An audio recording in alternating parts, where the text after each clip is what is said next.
제가 카카얀 데오로로 온 이유가 사실은 원래 부산을 가려고 했거든요.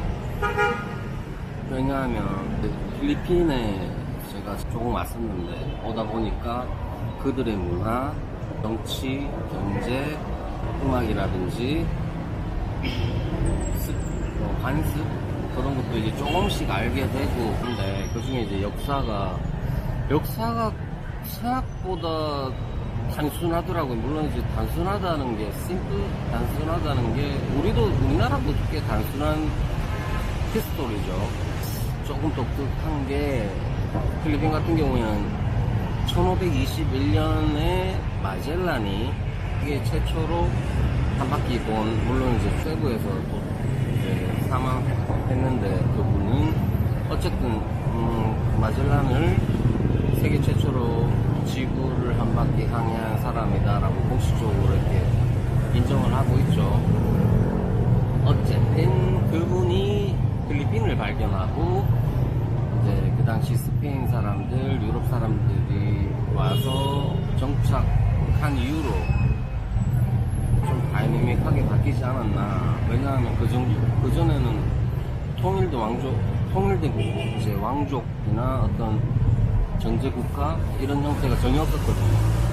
각 지방에 이제 어떤 작은 왕족들, 작은 국가, 예를 들어서 지금 마닐라 쪽에는 마닐라 톤도 왕국, 비사이 지방은 세부 왕국, 민다나오는 술로 술탄 왕국, 부투안 왕국.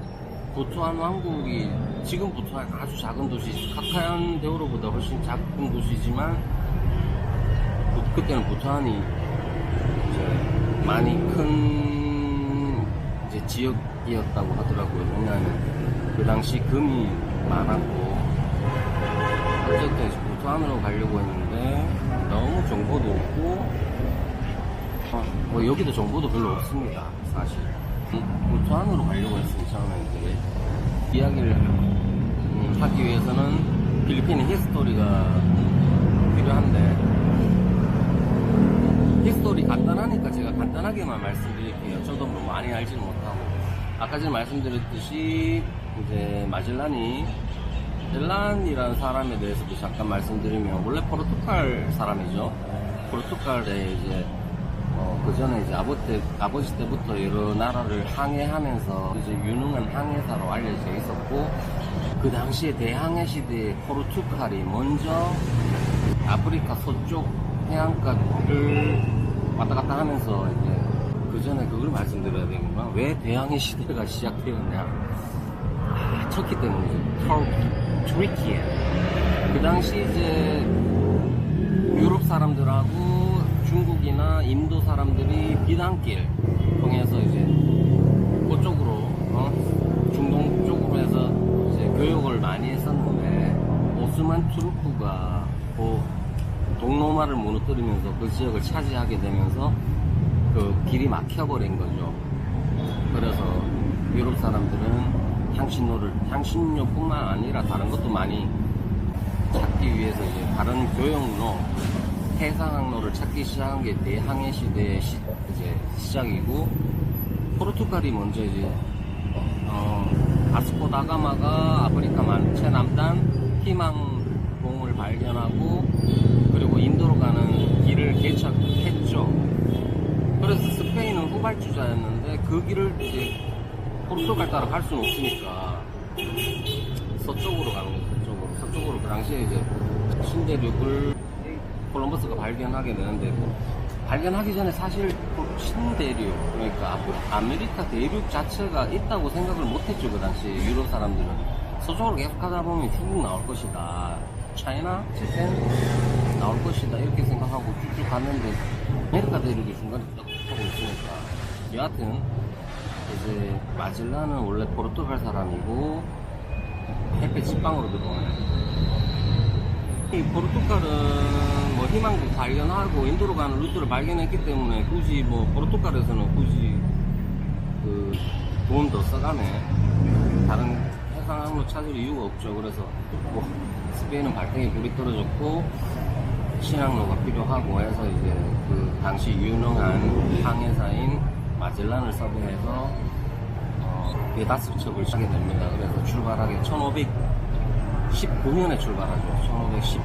1519년 가다가 칠레 최남단, 아르헨티나 최남단, 그쪽 마젤란, 지금 현재 마젤란 해협이죠. 그 지구 역경을 딛고 배 두 척이 소실되면서까지 험난했다고 합니다. 하여튼 태평양에 진입하게 되는데 그때 이제 마젤란이 얘기했다고 합니다. 아, 바다가 너무 고요하다.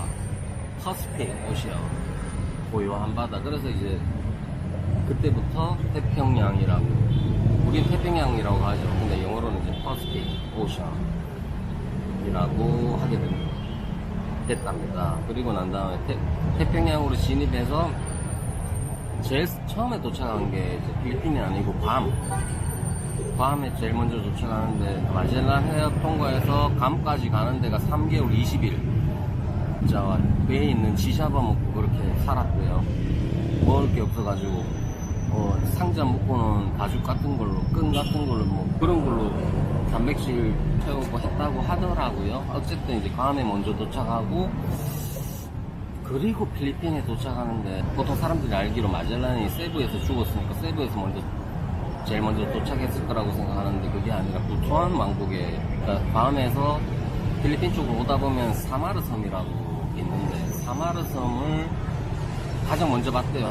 하지만 그 해안가로 진입을 할 수 없어서 사마르 아일랜드 남쪽에 있는 어떤 작은 섬에 처음에 도착을 하고, 제일 처음 접한 필리핀 왕국이죠. 부투안 왕국에서. 부투안 왕국 그 당시에 기록에 따르면 필리핀에 와서 깜짝 놀랐대요. 일반 왕족뿐만 아니라 일반인들도 금치장을 했을 만큼 부유한 국가였다. 부투안이 금으로 유명했대요. 기록에 나와 있습니다. 그렇게 해서 부투안 왕국하고 그때 세부 왕국의 이제 왕하고 친척이었나봐요. 그래서 추천 또는 이제 권유로 인해가지고 세부로 오게 됩니다. 마젤란이. 그래서 세부로 와서 식량도 없고, 세부 왕이 마젤란한테 얘기를 하죠. 지역에 조금 골치 아픈 부족이 있다. 고민을 얘기했나봐요. 마젤란이 해결해줄게, 걱정하지 마세요. 그래서 그 당시 기록으로 스페인 사람 60명, 세부에 있는 왕족의 사람 150명? 100명, 150명. 하여튼 전체 합해서 한 150명, 200명도 안 되는 사람이 좀 해결하려고 갔었는데, 그쪽에서 한 1,500명 나왔대요. 기록이 있습니다. 여하튼 그때 이제 마젤란이 죽게 되죠. 그리고 그 에피소드가 그 해안가 세부의 어원이, 그러니까 세부아노 그 따갈로그가 아니라 세부아노라고, 그 세부만의 그 번호가 또 따로 있는데, 세부아노어로 수구부라는 글에서 나오거든요. 수구부가 뭐냐면 얕은 물을 걷다, 이게 수구부. 세부 근처는 얕은 물이 많았나봐요. 뻘밭 같은 물 있죠. 그때 스페인 사람들, 땅에 참여한 사람들도 전폐했죠. 그 부족의 족장 이름이 라프라프입니다. 너무 유명하고 필리핀에서 추앙받고 있는 인물이죠. 호세 리잘처럼. 호세비 어디 가나 리잘 스트리트가 많고, 또 라프라프 스트리트, 라프라프 지역 이름이 많듯이 필리핀 사람들이 좋아하고 있고, 그렇게 해서 마젤란이 죽게 되는데, 그 전까지 통일도 왕조가 없었다. 그리고 난 다음에 이제 스페인이 1521년에 마젤란이 세부에서 죽고 난 다음에 1521년 이후로 3-4차례 계속 보내는데, 이제 바로 식민지가 되는 건 아니에요. 근데 1565년에 레가스피가 드디어 이제 옵니다. 세부로 옵니다.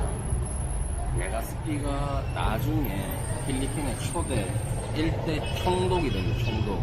식민지가 된 다음에 이제 보통 이제 식민지의 그때 관리하는 우두머리를 보통 총독이라고 하죠. 이제 1565년에 세부로 오고 1571년에 마닐라로 가서 레가스피가 이제 선언을 하게 되죠. 필리핀을 식민지로 삼겠다, 식민지를 선포한다. 이렇게 그 마닐라에 가면 이제 트라무로스라고 맞습니다. 그 뜻은 스페인어로 성 안에, 성 안으로 뭐 이런 의미인데 좀 규모가 커요. 그 안에 이제 성을 만듭니다. 그 스페인 정착지. 그 안에 이제 마닐라 대성당도 있고, 이제 산티아고 요새, 포트 산티아고 요새도 있고, 그게 이제 1571년이고, 아까 전에 말씀드렸듯이 마젤란이 세부에서 죽은 게 1521년, 딱 50년 뒤에 식민지를 선포하거든요. 딱 50년 뒤고, 그리고 1571년부터 1898년 미국하고 스페인 전쟁으로 스페인이 지게 되고 1898년 12월에 파리 조약으로 필리핀을 넘기게 되죠. 이제 원칙적으로는 샀다. 이제 미국이 돈을 지불해가지고 스페인한테 돈을 지불해가 샀다 그러는데 뭐 큰 돈을 줬겠습니까? 1571년에 식민지 선언을 하고 레가스피가 초대 총독이 됩니다. 우리나라는 초대 총독이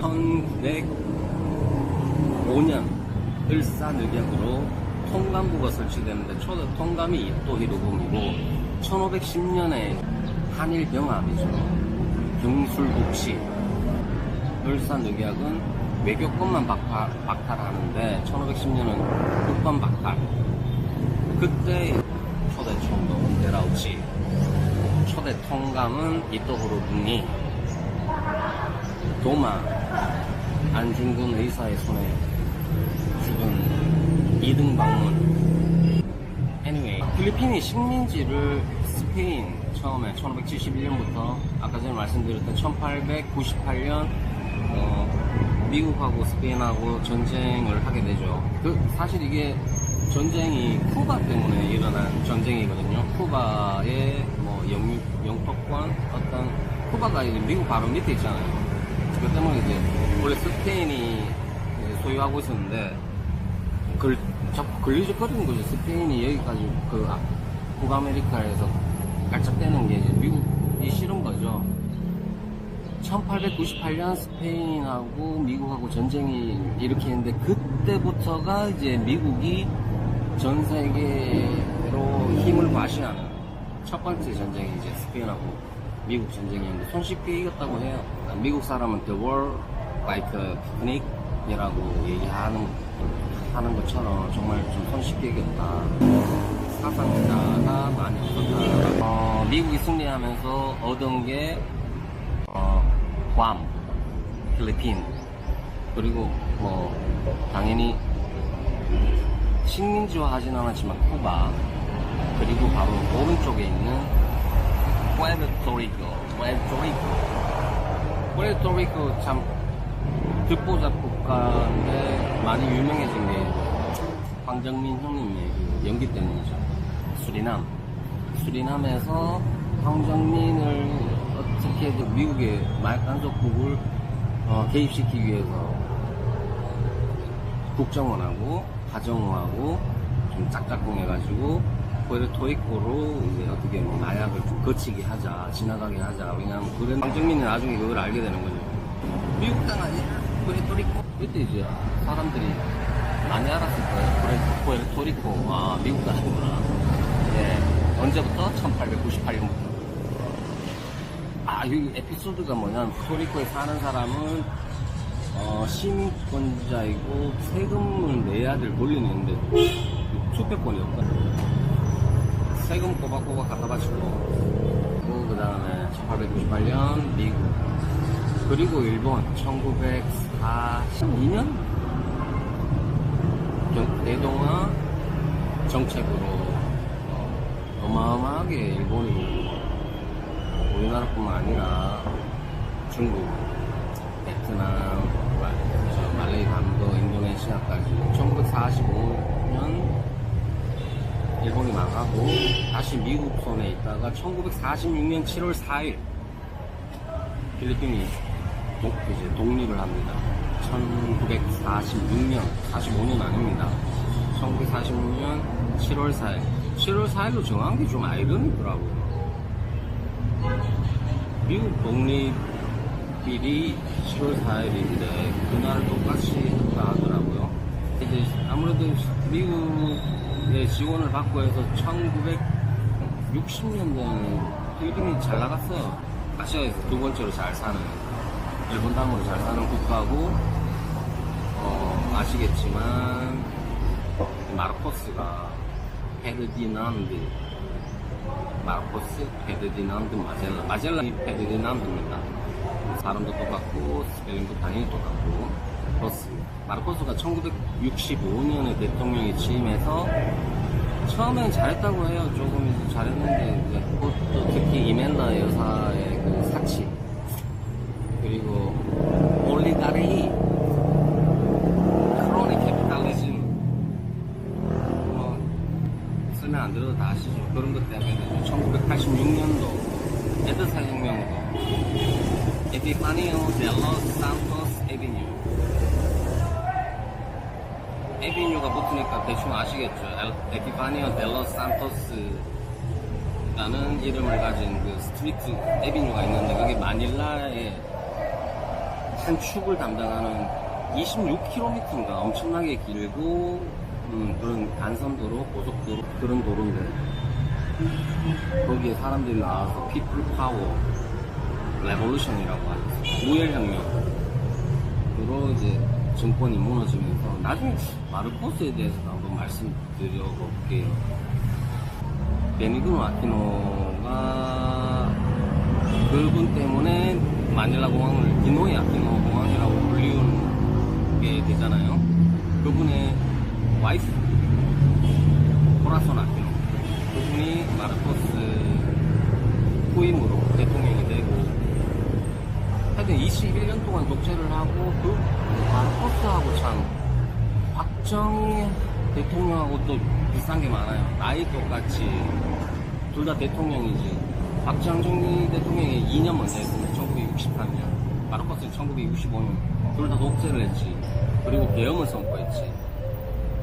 계엄을 선포했는데 같은 연도에 했어요. 이제 1972년도에 마르코스가 계엄을 선포하고, 그때 잡아들인 사람이 대표적으로 베니그노 아키노, 니노이 아키노라고 하죠. 니노이 아키노 국제공항. 박정희 대통령이 유신을 발표합니다. 유신헌법, 계엄이죠. 국회를 해산하고 유신 발표했지. 나이 똑같이 독재했지.